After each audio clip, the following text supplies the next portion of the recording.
Hello and welcome to a special edition of DNET, the Disability Network. I'm Susan Pettit-Crossman. Athletes with disabilities made a breakthrough at the Canada Summer Games in 1993. It was the first time that events for swimmers and track athletes with disabilities were included in this large national multi-sport event. This week and next, we'll look at how that inclusion took place. And now, passing on the torch by DNET producer Bill McQueen.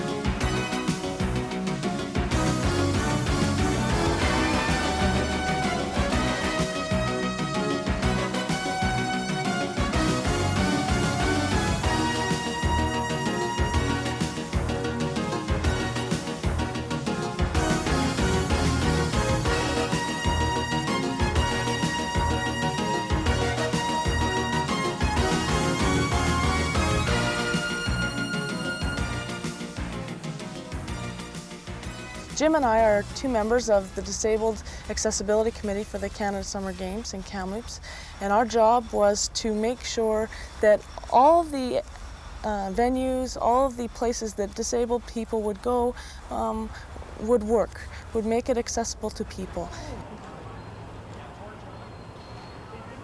The Accessibility Committee for the Games started 1 year ago.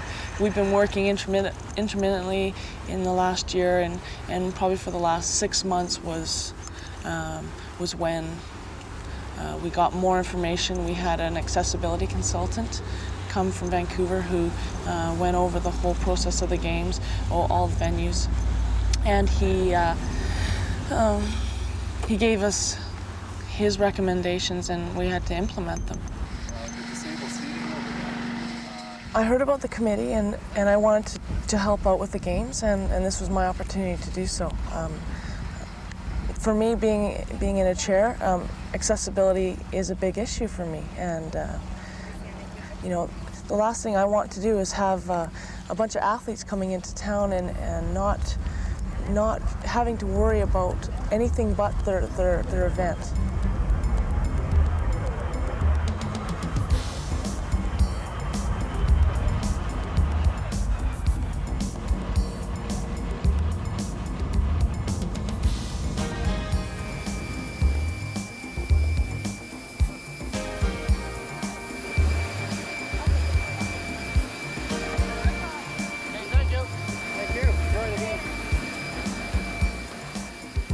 This will tell you everything you need to know as far as accessibility. Oh, okay. We're from the Accessibility Committee for the Games. Yeah. What sport are you in? Track. Track? Great. Good luck. Welcome to Kamloops. Hey. Ed? How you doing, Ed? Jim Bondessen. Yeah. Good luck. All ready? All right.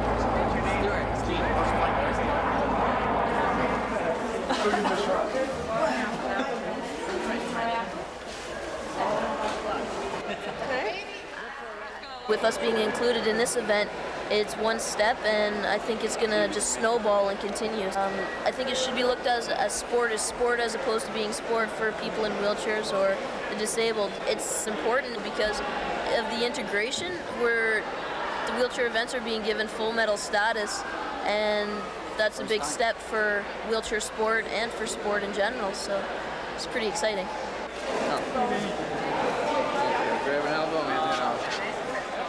I think better showcase, better platform for us to display our talents, and I like it better this way.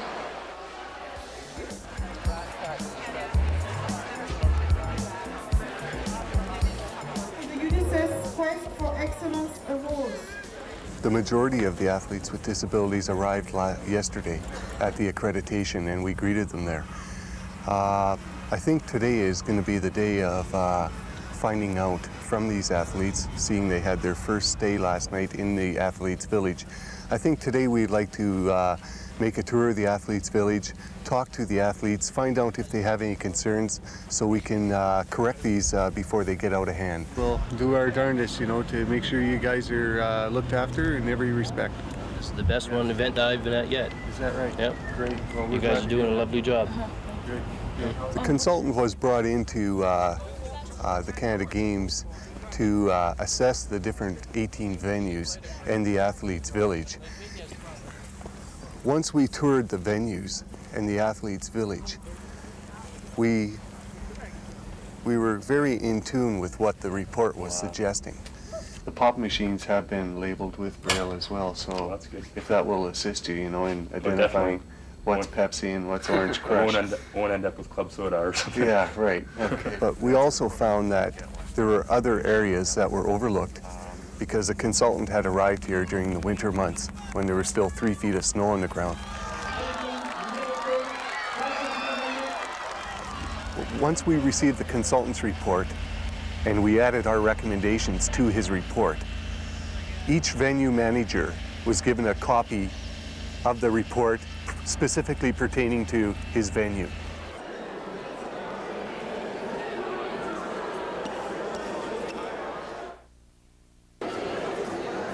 All things considered, the consultant's report was very instrumental in identifying areas that ourselves on this committee may have overlooked. But, you know, we were hoping to receive it a little bit earlier. We were under severe budget restraints here, and we found that we could not incorporate all the recommendations that were asked for. You know, when you're talking about putting in electric door openers, ramps, and this type of thing, $100,000, you know, is eaten up very quickly. This ramp doesn't seem to meet the grade, pardon the pun, but it seems to be, the angle seems to be too much of an angle for people in wheelchairs to try and go up there, nor are there railings that are around this ramp. So if someone does go off that ramp, they could end up anywhere in the back 40 over here.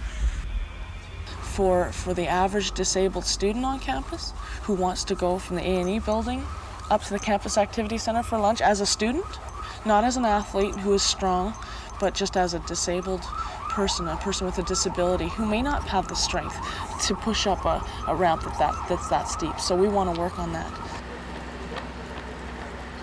We divided how we were going to implement these changes into 3 categories. One being essential, the next one being legacy, and the other one being funds permitting. The legacy issues, we wanted to leave as much as a legacy to the city of Kamloops with the implementations of installing ramps at the University College of the Cariboo. Number 146 from Quebec.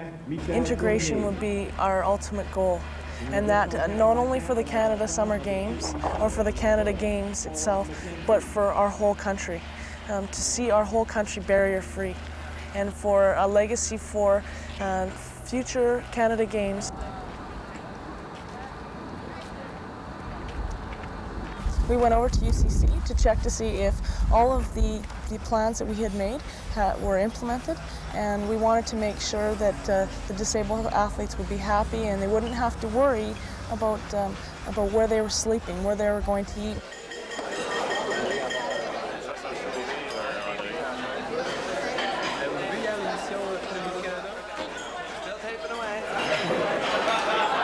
I gotta get some toast.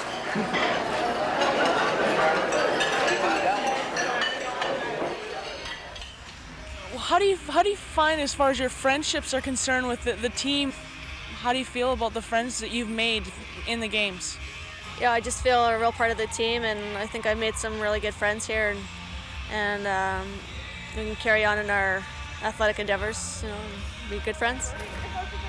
Compete against each other, but still at the same time be on the same team, so it's good. I've been to quite a few disabled games, like I've been to Paralympics in Seoul in '88. For basketball, and this is like quite a bit different because I'm just used to seeing like lots of chairs all over and older people and stuff, but it's really good to be integrated with the young and educate the young and stuff, you know, as to what we can do and our abilities. As far as accessibility, like it's great. Like just getting up to the track is going to be a pain, but we can use the buses, so you know there's an option. So yeah, no worries. Yeah, great. We did our best to make this the first accessible, integrated Canada Summer Games. Coach, by the way, congratulations on winning. I think it's great. I think it's about time, to tell you the truth. I just hope it's not a one-shot deal where next year they won't do it. I hope they actually expand it and put more more disabled athletes in it, or more events, spring more events for us. Great. Yeah. Not just for blind, but for other wheelchair and for other. I think they would have a hard time precluding us from participating in further games now that we've been... Got our foot in the door, the wheel in the door type thing, yeah. And what we'd want to do is open it even further here for future athletes. Because this will be a great experience for young athletes. Yeah, and do you... for any athlete, actually. Yeah. Do you feel that this will motivate the disabled community? Yeah, I think it will. Yeah. I think that they have realized they have something to shoot for, or something they can go to. Yes, a that challenge. They will try and do it more. Yeah, it's more of a challenge to do it. The ceremony gets over at exactly 1. So your province is moving into integration in a big way and accepting that. Yeah. Yeah. Because they think it's great. They think it's great seeing the wheelchair athletes out there competing, because they find it's really, really exciting watching them race. Yeah, I just expect to just go out and do good, just get a personal best, and just have a good time.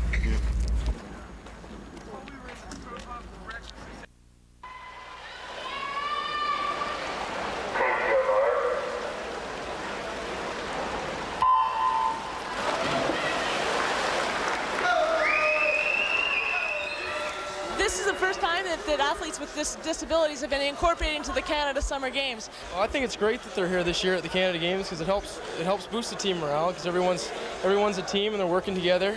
So it helps the province. It helps the athletes as well. Like the fact that they're here and they're competing, and we get to learn more about disabled sports, and it really pushes. It makes me feel really good about what they're doing and what our team's doing, and I think it's a great addition to the games. Well, I wrestled with people that cannot see before, and it's good that they're involved in the sport. When athletes participate in Canada Summer Games, they aim for personal best achievements, medals, and new games records. They also consider their contribution to the success of their provincial team as important. For most events, athletes are awarded points based on finishing positions. Those points are usually added to their province's total score.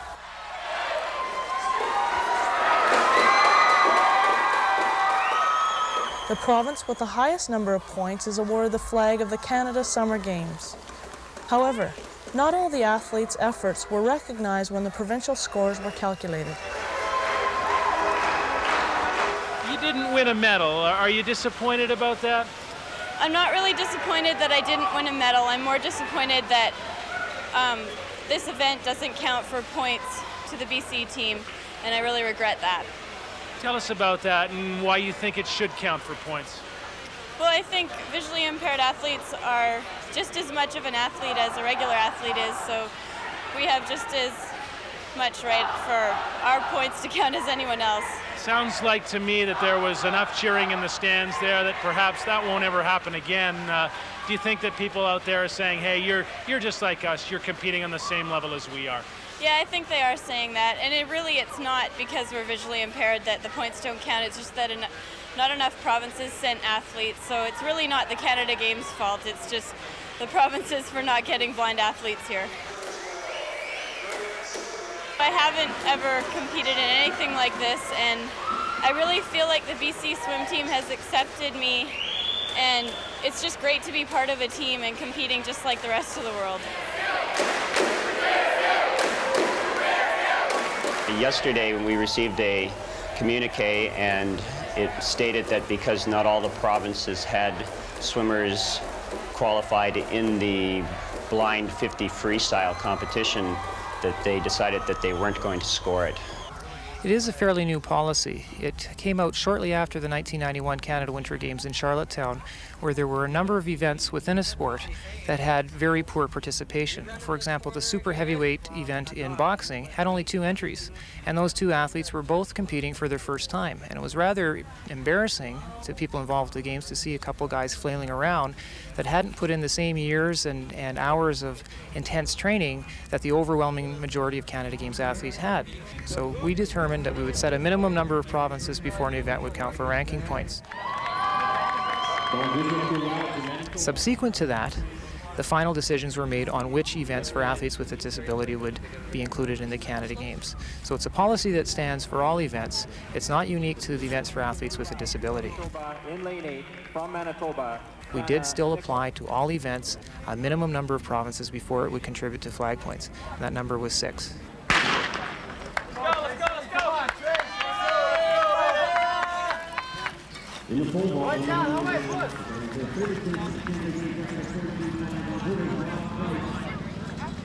It's too bad, especially for women, because we only have 5, so we lose out on points.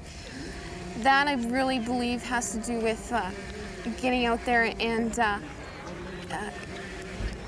getting more people involved with it. Seeing how many women are out there, how many men are out there, getting them involved in athletics. Because I do believe there's a lot of people out there who would love the opportunity to be able to compete, but don't know how to go about it. And a lot of provinces don't have the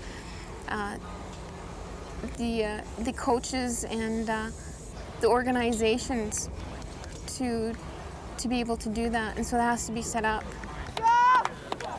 And wow, Quebec, the early leader in this wheelchair 800 meters. I think in our province of Nova Scotia, we don't have a very large or active provincial organization for blind sport or for wheelchair sport. So this is certainly going to be a big boost to get those organizations a little extra incentive to become better organized, a little more formally organized, and that should really help down the road. Well, I don't think that money or financial input had anything to do with the fact that some provinces didn't bring any athletes. It has. I'm very sure that this has nothing to do with the fact that they didn't bring. We try to have like swimmers, and we spoke personally with some swimmers who were blind and who were practicing swimming, but not really competing in swimming. And it would have been, I don't know, bringing a swimmer here would swim the pool in 5 minutes will be, for him, much more embarrassment than satisfaction. The athletes with handicaps are the first to say, I mean, they don't want to be different from the others. So they want to be, if they're in competition, they want to be treated as everybody else, and they want to be treated as high-performance athletes.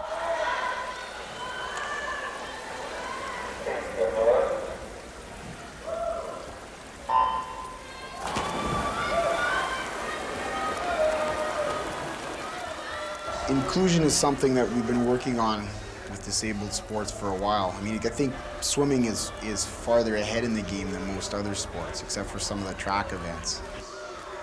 Their medals are awarded, I mean, by their time and what they placed in that. I mean, it's an honor, I guess, bestowed on them, like saying, yeah, you did this, marks their achievement. It's the reason that the points aren't being awarded, the way it was explained to me yesterday, was that there weren't enough provinces having competitors in it. Like if the field had been full, then they would have had points, going by what they told me. When we came, we anticipated that we would be able to earn points for the province, and that was extremely important to our swimmers and to us, that we'd be able to be part of the team, earn points for the province. And one of our swimmers has said that's more important to her than the medal is, to be part of the team. When we got here, okay, we found out there was medals, but no points, and it wasn't until yesterday we found out why there wouldn't be any points.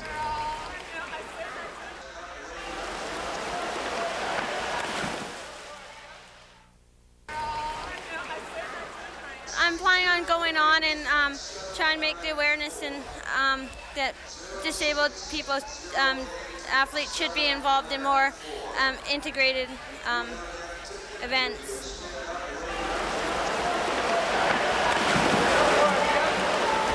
I think it's important that we participate in integrated events because you get the chance to meet the other swimmers and see how they're doing, along with also meeting disabled people and getting along with your own group. It gives the sighted athletes a chance to see that we as visually impaired athletes can do just the same thing that they're doing. I view my role as a coach for athletes who are blind as providing them with information that they would have if they were sighted. So I'll read the clock. We'll make sure they know who's up on the blocks, what the times were, what's happening with the swim meet, any stroke things that are happening in the water, things that they would know if they were sighted. There's no reason, in my opinion, why athletes who are blind, totally blind, cannot perform exactly the same strokes, exactly the same turns with almost identical speed as athletes who are not blind. We as tappers are the eyes of the blind swimmers. It's intended to warn or notify the swimmer that he has reached the end of the pool and it's time either to make the final touch or to make your flip turn and continue on in your race.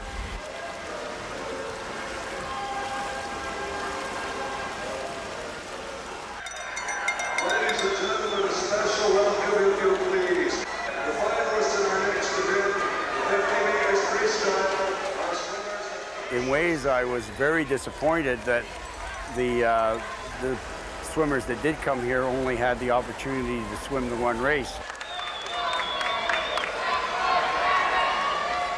I was under, I don't know, some expectations that they would be allowed to swim at least 2 or 3 events, but they've only been allowed to swim the one.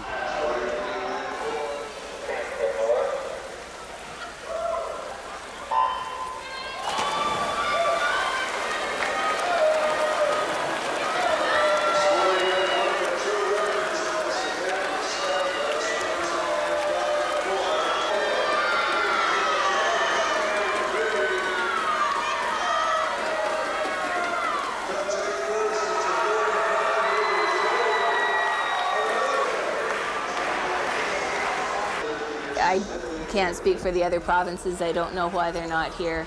I know that we had the information early enough, and as I say, Swim BC was very good at including our athletes, so we were quite lucky. And as I say, I don't know why the others aren't here. It's too bad.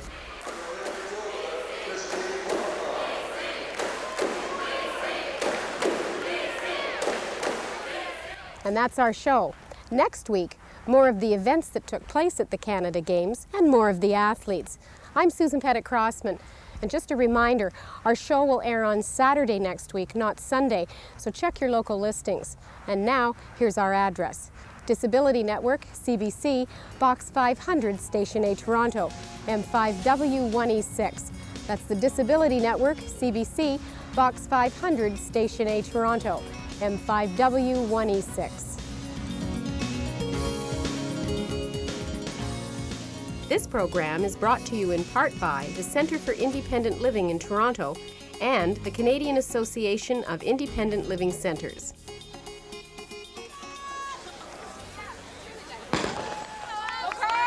Good time.